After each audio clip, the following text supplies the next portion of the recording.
Hi, this is Brian Moser, and today we're here to talk about putting the right keywords in your resume. So we're going to cover basically three principles or things to do to have a strong resume with the right keywords, which basically makes your resume searchable. So jumping right into it. The first thing I recommend is making a list of all keywords that are relevant for what you do. Like for example, I mean literally making a list of keywords to put into your resume. So where should this list come from? I don't know. So I'll tell you where it should come from.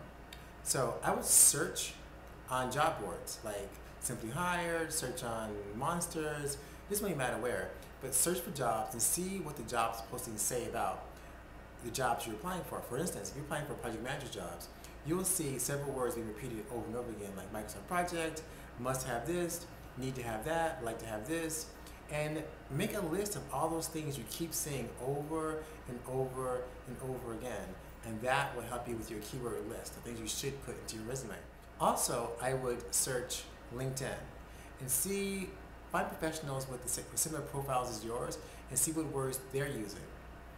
You can also look on professional associations and see if it has a people finder and a directory and see what keywords other industry professionals are using in their profile. Second thing is local professionals. Oftentimes, hiring managers and recruiters, they're using things like Applicant Stack, which is a program that searches and mines databases for resumes. And they're looking for people who are local. So employers do searches like, I need someone who's a project manager or account manager, sales executive, doesn't matter what the person is, and local. So they go, for example, sales manager, type, in Dallas. So make sure that you have your city name in your resume. Again, it sounds, maybe obvious, but it's really important in search engines that you appear to be a local person. So you can do that by your address in your resume, also having it in multiple places, touchstones in your physical document. It's really important to be a local person. So for example, if you live in Philadelphia, but yet you're applying for jobs in New York City, that could be a problem. So make sure that your addresses or your city and state on your resume, it is the same city and state of job you're applying for. Again, it increases your chances. So there's many ways you can get around that, but if you don't actually live in the same city, but you're willing to commute to that other city. But that's another conversation. Is spell out the obvious. Many job seekers make a keyword mistake of omission.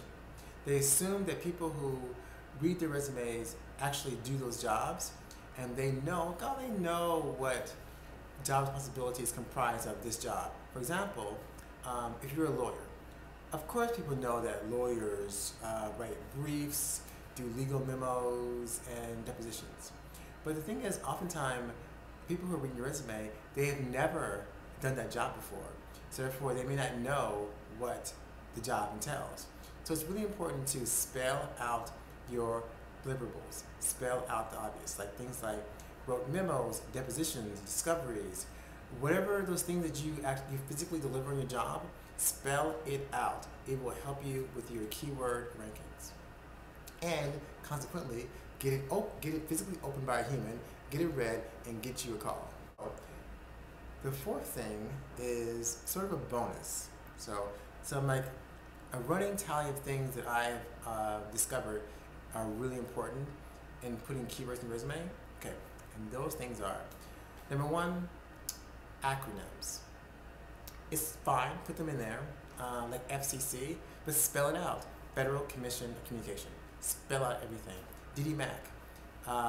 If you have any regulatory things, you have like kind of healthcare or pharma related things, put the acronyms, that's fine, but you also need to spell it out. Again, it increases your ranking. Include professional groups, it's important. You can embed keywords in your cover letter as well as your actual resume. If you go to File, Properties in Word, you can literally embed keywords, and that will increase the open rates. Use social. Remember, I said before to make a list of keywords to put into your resume. Use that same list to put into your social networking sites. Like, for example, LinkedIn. Make sure that that site as well has right keywords, because that, again, that will get your phone to ring. Excuse me. And also, last thing is, understand that bold and italics, title and header tags have a higher weight than regular text in your resume. So therefore, they will increase the chances of your resume, again, being read and being picked up by a person and you getting a phone call. So that's it. Again, this is Brian Moser, your career expert, and hope this is helpful for you. And happy holidays. Thank you.